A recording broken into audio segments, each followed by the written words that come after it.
جس کے ساتھ جو کانٹریکٹ ہو گیا اس کو زبردستی ختم نہیں کریں گے۔ ایک وقت تھا جب حکومت کے وزیر کہتے تھے آئی پی پیز معاہدوں کی طرف نظر اٹھا کر بھی مت دیکھنا، مگر اب جدوجہد رنگ لا رہی ہے۔ آئی پی پیز کو لگام دینی پڑے گی، بجلی کی قیمت کم کرنی پڑے گی۔ قوم کو ایک خوشخبری دینا چاہتا ہوں اور یہ شروعات ہے۔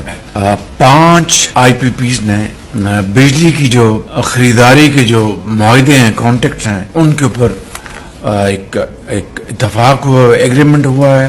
آج کے بعد جو ان 5 آئی پی پیز کے جو ٹیک اور پے نہیں بلکہ ٹیک اینڈ پے، یہ ختم کر دیا گیا ہے، مکمل طور پر it has been completely terminate کر دیے گئے ہیں۔ بالکل اس سے بجلی کے صارفین کو سالانہ 60 ارب روپے کا ہر سال فائدہ پہنچے گا۔ نتیجے میں قومی خزانے کو 411 ارب روپے کی بچت ہوگی، بجلی کی قیمت کم ہوگی۔ یاد رہے کہ دھرنے کے بعد ہی پنجاب حکومت عوام کو 2 ماہ کے لیے 14 روپے فی یونٹ کا ریلیف دینے پر مجبور ہوئی۔ اگر انہوں نے ریلیف نہیں دیا، ابھی تو ہم نے 1 ہڑتال کی ہے، پھر ہم لگاتار 3 ہڑتال اور 7 ہڑتال، اور پہلے شٹر ڈاؤن کیا ہے، اب پہیا جام کا آپشن بھی اپنے پاس رکھتے ہیں۔